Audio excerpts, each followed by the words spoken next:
Сәлеметсіздер ме? Менің каналыма қош келдіңіздер. Бүгін күзде піскен жемістер мен көкөністердің пайдасы туралы айтатын боламын. Сіз алдымен күн салқындағанда қандай жеміс-жидектермен және көкөністерді тұтынып жатқаныңызға көңіл аударғаныңыз абзал.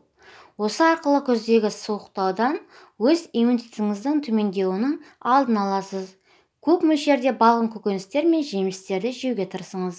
Себебі олардың құрамында максималды дәрумендер мен минералдар жетерлік.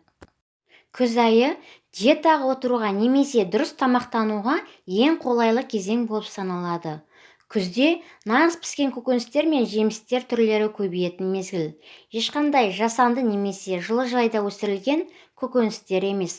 Сондықтан нағыз дұрыс тамақтанып сауатты диетаға отыруды көздесеңіз, онда тек күз мезгілінде жасаған дұрыс. Мысалы, асқабақты алайық. Оның пайдалылығы өте көп. Құрамындағы дәрумендер ағзаға нағыз қажетті өнім түрі бола алады. Оны сіз қайнатып та, қуырып та, немесе шырынын да іше аласыз. Ал асқабақ дәні тіптен пайдалы. Сондықтан күзде нағыз пісіп жетілген асқабақты тиімді пайдалануға тырысыңыз. Асқабақтың емдік қасиеті мол. Ол көптеген созылмалы ауруларға дауа бола алады. Ал асқабақ езбесі артық салмақты тастауға өте жақсы көмектеседі. Әрі көңіл күйді көтеріп, терінің нәрленуіне де ықпал ете алады. Асқабақтың құрамындағы калий бар. Ол қан қысымының қалыпты болуына, қан айналымының жақсаруына, бұлшықеттердің қалыпты қызмет атқаруына септігін тигізеді. Егер сіздің несеп жолдарыңызға зақым келсе, үнемі қыжыл мазаласа, онда асқабақ дәнін пайдаланыңыз. Күзде пісетін тағы бір пайдалы көкөністердің бірі ол қызылша. Қызылшаның құрамында көмірсулар, кальций, темір, магний, фосфор және көптеген дәрумендер бар. Қызылша бауыры ауыратын, іші қатқан адамдарға өте пайдалы.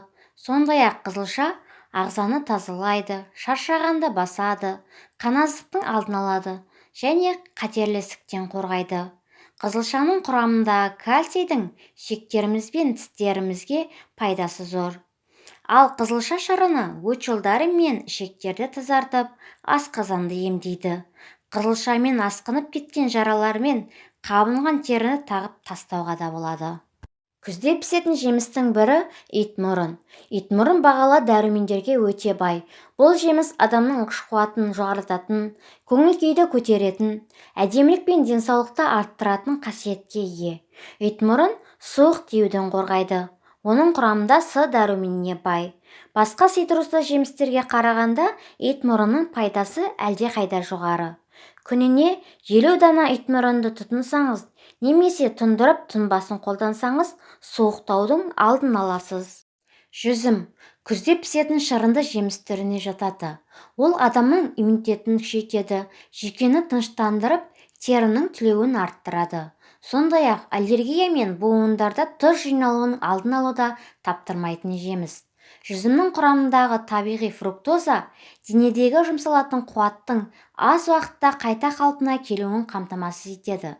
Түстен кейін қос уыс жүзім немесе жүзімнің бір кесе таза сығынды шырынын ішу денеге де, ми жасушаларына да өте пайдалы.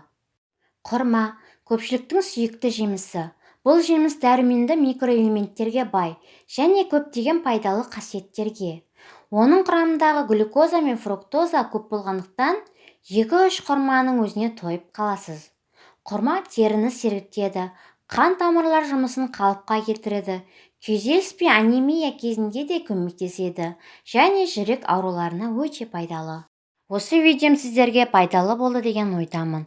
Ұнаса лайк басып, төменге пікір қалдырып, каналыма тіркелуді ұмытпаңыздар. Назар салып тыңдағандарыңыз үшін баршаңызға рахмет.